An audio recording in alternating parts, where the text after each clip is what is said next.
This episode of the Auto Tech Show is sponsored by Circunomics, helping you leverage your battery supply for maximum profit while creating a circular battery economy.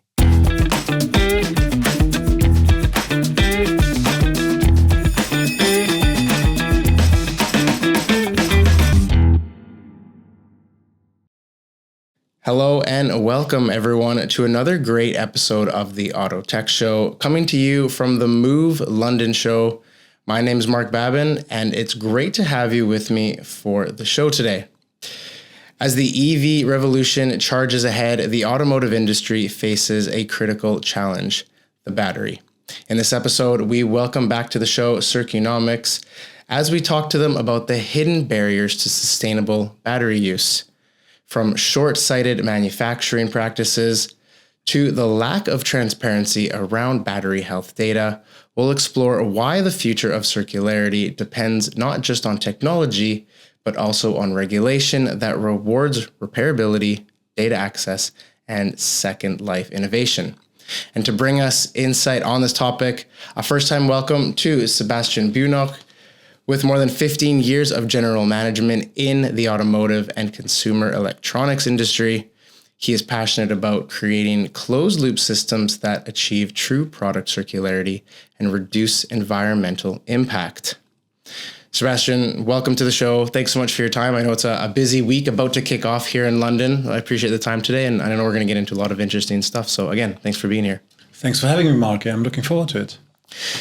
What are your expectations going into the week? Just before we jump into the topic today, we were just kind of chatting on the way over here. A lot already set up and going on, a lot of companies in very niche spots. What are your expectations going into the week?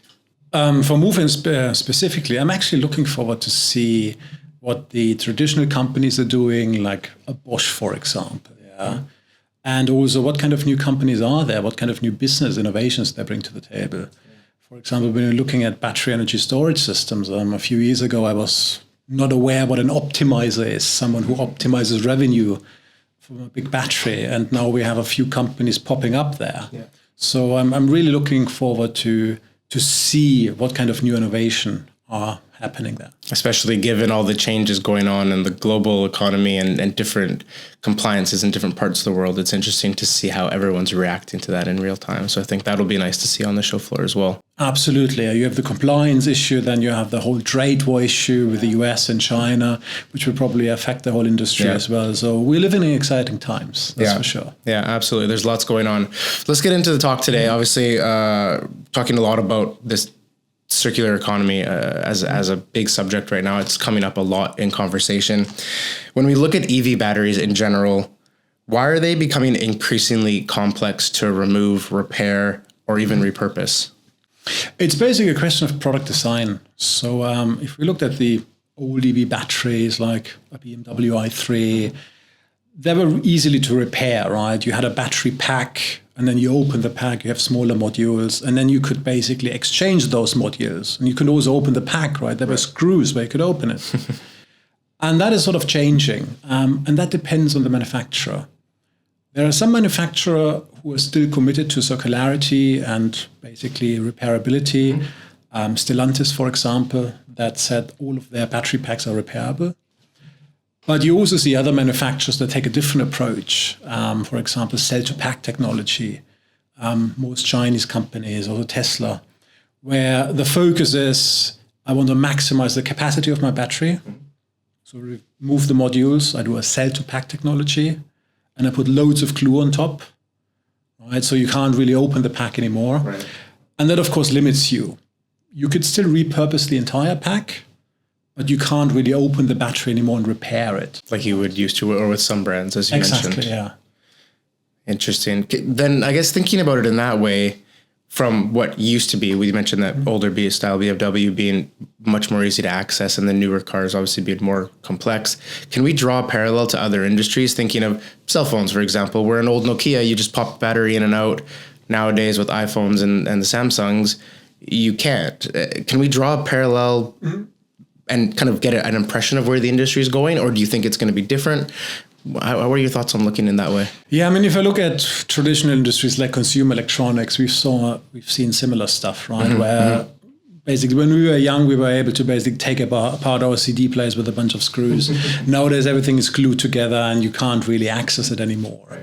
Look at consumer products, or look at clothing and shoes, for example, where the focus is on using basically glue material instead of having material that you can repair. Yeah, this was really interesting. I didn't think about it. And when we spoke about that topic before, obviously it was a light bulb moment for me. I was like, you're right. That's exactly how it is now. Exactly. Yeah. So nowadays, if you're looking at, just take an example, sneakers, shoes, right? Basically, everything is glued together. You wear it for a year, you throw it away.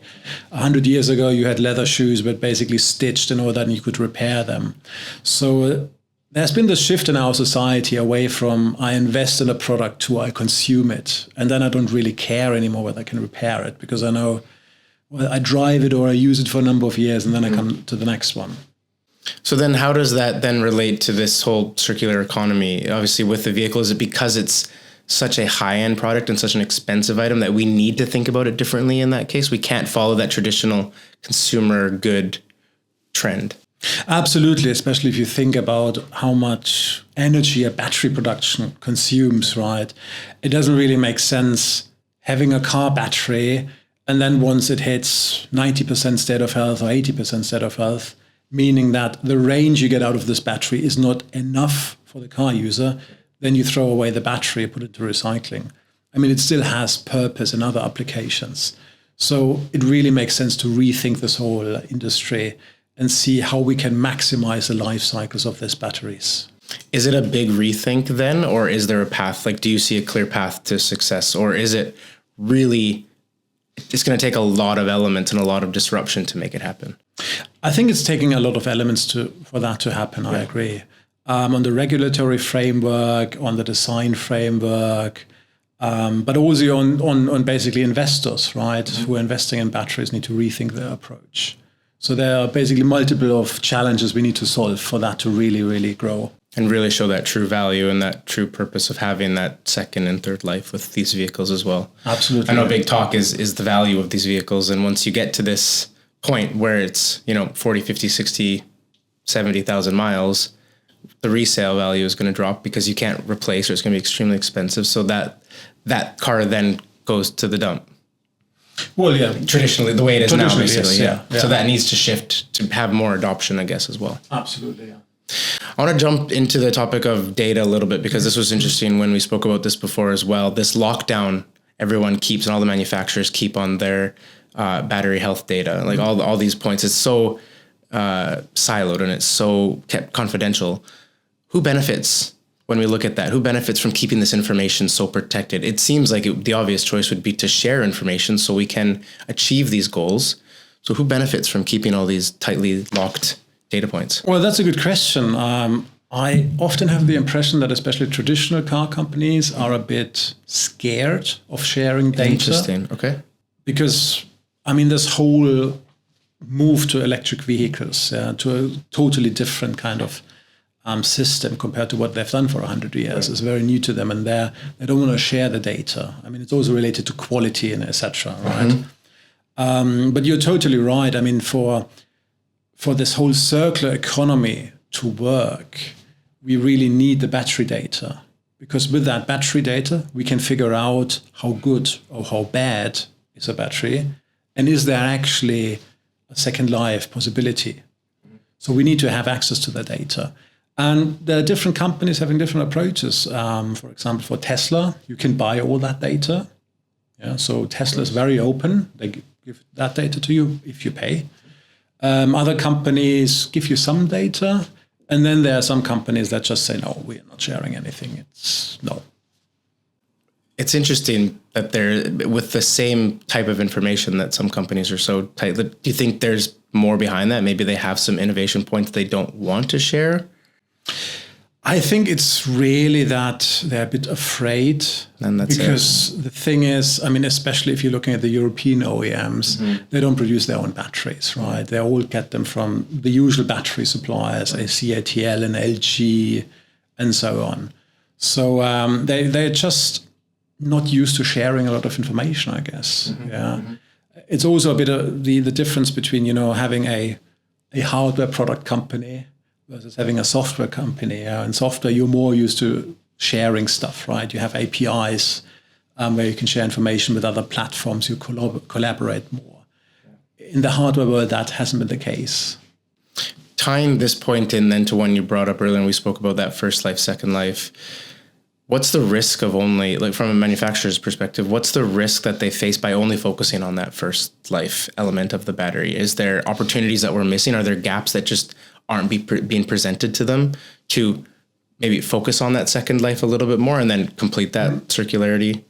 I think personally they're missing out on a lot of revenue, because the thing is, especially in Europe, car companies have an obligation for the batteries to go into recycling. They have to take care of that, or they have to pay for that.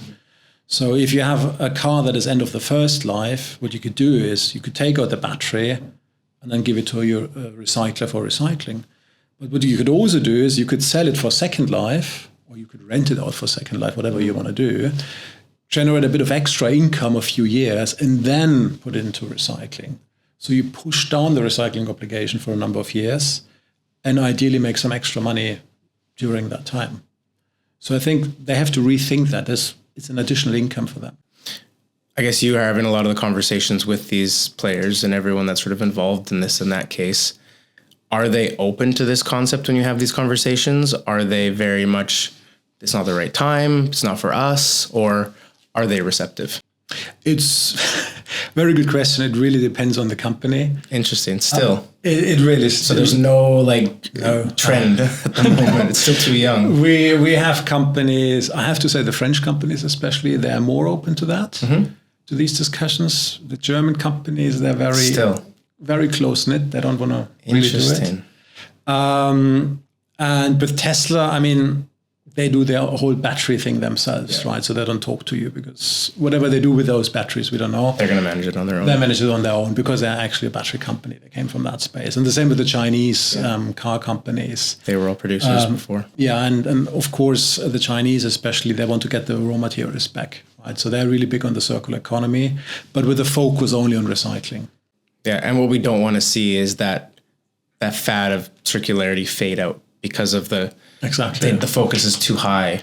So I guess we need to find those benefits and really bring them to the surface to here's why you shouldn't be focusing just on that first life. Like you said, there are missed opportunities, revenue gaps.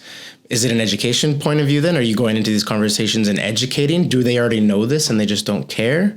Well, we've been pushing out that message for like 2-3 years now. Yeah, exactly. So we're not sure whether they're not listening to us or whether it's just not their priority at the moment. Okay. That could also be the case, that they're sort of like put so much energy in this whole moving away from basically traditional cars or trucks towards electric mobility that this is just not very high on the agenda. That could also be the case. Yeah. Which would be a shame, but I guess it's going to come at the right time for every company because they're in their own development cycles. Exactly. It's not something they can just turn a switch on. This is a long-term play. Precisely. I once spoke to a European truck company and showed them our service offering, our marketplace for batteries, our battery analytics. And their comment was, wow, you're 3 years ahead. Okay. So I thought, no. We are doing business now, right? We have clients now. This is actually a service that we're offering. And they're like, oh, really? I guess so they're shocked to learn of how quickly it's developing. Absolutely. Is it eye-opening then for them? It is. And you see, the entire industry is basically pushed by China. And China's speed is just something that especially European companies struggle a bit. Mm-hmm. So then is that what it's going to take for these companies to get a wake-up call, is to see the full circularity process happen with a competitor, with these Chinese brands that are more susceptible to it? Do we need to see that happen before other people go, okay, now it makes sense? Well, I'd rather have that some European companies jump on the bandwagon and improve the European companies. But maybe it's going to be the Chinese companies, especially they already do battery swapping technology. So that is, of course, the ideal case for Second Life. In our world of rapid innovation, new challenges call for sustainable solutions. Today, the e-vehicle industry is booming. But what will happen to the lithium-ion batteries after they reach the end of their first life? We at Circunomics are dedicated to preventing any lithium-ion batteries from becoming waste by creating a circular battery economy. Using our predictive analytics tool and B2B marketplace, you'll find the best second life application for your batteries that will effectively utilize their remaining capacity and create additional revenue for you. Once the batteries reach their end of life, recyclers will close the loop. Join us in making every battery circular. I guess this is where the topic of regulation and compliance comes in, because that can always be a good kick in the butt to sort of get the process going. We see a lot of innovation driven because of compliance and because of legal changes. So when we look at it in this way, what kind of regulations do you think need to take place to kickstart this conversation? I think, or are there already ones in place that are in the works? Yeah, it would be great if if the industry could agree on some standards, right? So, in the consumer electronics, we had like 10,000 different dongles and adapters a few years ago, and then USB-C sort of like became the standard. And then even the European Union forced Apple to say, okay, go for USB-C, please. And now we have one standard. And the same basically with EVs, right? At the moment, every car company does their sort of like their own battery management system, has their own way of addressing the different batteries in the system, has their own plugs. So if you repurpose the battery and you build a battery storage system out of that, right? We have clients who say, well, I can work with a BMW i3 battery because I used it before, but I can't use with a Zoe battery. Well, I could, but then I have to see how does a Zoe battery work? How is the BMS like? What are the adapters and all that stuff, right? What are cables are needed? And if we had a standard, that would be a lot easier for those people using these second life batteries. So that would be one thing. Finding some middle ground for everybody. Exactly. I guess that's tricky when there are so many different, it's so young, even though it's growing exponentially compared to the ICE motors in the past, having so many different elements and variables at play to try to find that standardization from a compliance perspective. That's difficult. Absolutely. But we've seen it in consumer electronics, right? Everyone did his own thing. And at some point, the industry sat together and realized it's actually better if we agree on some things, right? Which makes life easier for the consumer. And that sort of needs to happen in that space as well. And I guess that's the message that those in your industry are pushing. Exactly, yeah. Are you part of those conversations when it comes to that compliance side? Are you trying to have those conversations with the right people and push the messages because you're the experts on this topic? Yeah. We are part of that conversation, especially a colleague of mine. He's quite very well connected in Brussels and with the European Union. So he's pushing that message always to the people who decide on these things. Mm-hmm. And I guess part of that conversation is shifting the thinking from short-term to long-term. Ultimately, we always saw EVs as that short-term transition, but we need to think about it in a long-term for consumer adoption for a lot of different elements. How does a government body and how do you participate in having that type of conversation in shifting to long-term? So what we do is, obviously, with our communication, we try to push that. Mm-hmm. And by being in different bodies on a European level or on a German level to bring our message across about circularity, that circularity is not only about recycling, but repurposing stuff, right? And what it takes, basically, to move that forward, right? And one interesting thing is also what I realized half a year ago is one big obstacle is actually the financial industry, which was an eye-opener for me. Because the financial industry, especially banks, they're sort of risk minimizers. So when they finance big battery assets for the energy markets, they want to see stable income, of course, but also they want to see that the asset has low risk. And they consider a second life battery, of course, having a lot more risk than a new battery. And that's why they often say we're not going to finance these products. So the whole financial industry also needs to jump on that bandwagon about circularity and maybe find a way to accept that, yes, it's a second life battery, it's cheaper, but it won't be as good as a first life battery. And come up with their financial modeling to make that work for them. And I guess all the players down the supply chain, everyone that has to participate, there has to be some type of incentive in them for them to do this as well. They're not just going to do it because it's good for one party. They need to have some positives for themselves as well. So if we talk about the finance organizations and that side of the industry, they need incentive to be part of this conversation. Absolutely. One basically really interesting discussion in that field is the whole idea about carbon taxation and product carbon footprint. So let's say if a used battery coming out of a car has a significantly reduced carbon footprint, or even a carbon footprint of 0, that could create an incentive for people to use that battery instead of a new battery basically being produced in Asia that comes with a really massive carbon footprint. That could be one, basically a financial incentive, but that also needs regulation. Yeah, right? Massive regulation. To push that. On a global scale. And I think that's the difficult element because we have so many different government bodies that can do their own thing, getting everyone on the same page to move the industry in one direction rather than in 15 different directions. That's a difficult ask. It is. Well, what we would like is if it's at least on a European level. Yeah. If North America jumps on that as well, that would help. But we already have that at the moment. One of our challenges is that, for example, Europe and North America have very different regulations concerning large batteries. So batteries that you can use for second life application here in Europe easily, probably you can't use in the US. Yeah. Or you could, but then you have to go through testing and all that, and that costs a 6-digit amount. So it's not feasible commercially. Yeah. So if there is some sort of like agreement between those two trading blocks, that would also push the whole circularity forward. And I think that is that almost seems like an essential step to then kick off everything else we've spoken about as well. Like for everything to happen, it has to start with that. That's going to be the kick. Yeah, yeah. Especially with circularity. The thing is, once you have the quantities, it makes sense, right? Because at the moment, we have not too many second life batteries.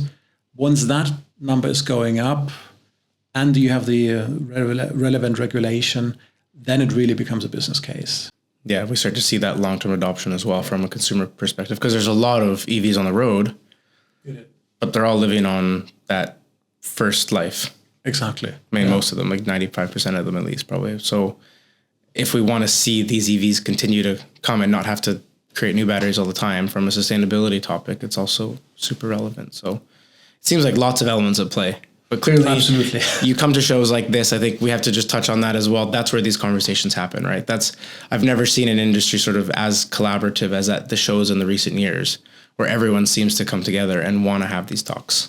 Absolutely. And I was quite interested. Last year, we had an interesting discussion with someone in the financial industry that looked at ways of how to actually evaluate an electric vehicle from a basically financial standpoint. So we had a discussion how battery analytics can help them, right? Because with battery analytics, you can find out how good or how bad is your battery. And that has then implication on the value of the vehicle. Because a financial company, of course, if a fleet is financed, they want to make sure that if it's like a 3-year agreement, the car doesn't break down after 2 years. So we're having these completely new discussions, which we never thought about that. But of course, in hindsight, we're thinking, yeah, of course they want to know that. And of course, they don't have any data about that. That's just learning by trial and error, essentially. And that's so interesting about the industry, because the previous 100 years, we had loads of data, right? We know how a diesel engine works, a petrol engine. EVs is all a bit new to us. Yeah, the car operates completely differently, and it questions everything that you do, but everyone want to get on board with it. It's that question mark element of long-term sustainability and what happens if, because that's the big risk, right? If I need to get a new battery, it's going to cost a large chunk, may as well just get another car. So that consumer trust and that consumer adoption, I think, is a big element as well. But it's super interesting. We'll see how this develops. Yeah. I mean, this whole secondary independent after-sales market on electric vehicles, how this will develop. Yeah, it's going to take maybe another 3 to 5 years. But already, I recently read about a guy in Croatia that is repairing Tesla batteries. Fantastic. By sort of like drilling into the battery housing and changing out cells, which is totally wild, and I wouldn't do, and I wouldn't recommend anyone doing. Touch it, yeah. Don't do it. But just the fact that someone is there doing that stuff, and apparently people go there and repair the batteries, I find super interesting. So because we're going to start to see that drop off happen fairly soon with all these first gen EVs that are out. They're going to start to hit those miles. Absolutely. Where they either get tossed aside or rebuilt. Or I mean, we're at that point in these years. So it's interesting coming back to that point you had with that fleet operator saying you're 3 years ahead. I would argue it's now. Like, you guys are in the right spot now, and this conversation needs to happen now. Absolutely, yeah. And to be honest, we've seen a lot of second life packs coming back, especially from small cars. Okay. Small city cars. Yeah. They're not being used on the highway. They don't drive just running around the city. Yeah, I recently bought a secondhand little 150 kilometer range Kia Soul, and it's got 60,000 kilometers, but the battery is at 80%, and it's just doing slow drip charging. And so, but that's going to be the car that has that second application easily. We've seen Renault Zoe packs coming back with 90% state of health after 8-9 years. Incredible. And there's lots of those on the roads. Loads, yeah. That's an interesting model as well, because they have that battery rental system. Yeah. Where Renault is sort of taking care of that element of it. So they've got that foresight. Renault and also Stellantis, they are really, really interesting in this whole circularity. Even on petrol engines, they did remanufacturing, and of course now they're doing that with batteries. Fantastic. So it's going to be interesting to see what they're going to do. It's good to see, and that's where, again, coming back to that first point about what we want to see at the event is what are these big players doing? Exactly. I think that's exactly what we want to see in shows like this in the coming years. Fantastic. Amazingly interesting. This is a topic that it's really interesting when I get to speak with experts like yourself about a topic that I know very little of, or very many people know very little of. And once you sort of get under the surface and dig on that iceberg a little bit, there's so much behind it. Yeah. So I really appreciate the chance to have your insights today and have this talk and learn a little bit more. So thank you so much. It was my pleasure coming here, and I hope you enjoy the show there. Yeah, it's going to be a great week. So have a good week, and we'll definitely get you out on the show floor. Fantastic. Good. Thank you. Thank you. And everyone, thank you very much for watching and listening to this episode of the Auto Tech Show, coming to you from Move London here in the UK. We have a lot more great episodes coming at you this week, so stay tuned. And if you have any questions about what you heard on this episode today, head down to those podcast notes. There'll be resources for what Circunomics is doing, as well as a link for Sebastian and myself if you have any questions about what you heard today. But with that, we'll bring it to a close. Again, thanks everyone for watching and listening. We'll see you on another episode very soon. Bye for now. Again, a big thank you to our sponsor for this episode of the show, Circunomics, the world's largest network for battery lifecycle management. Learn more at circunomics.com.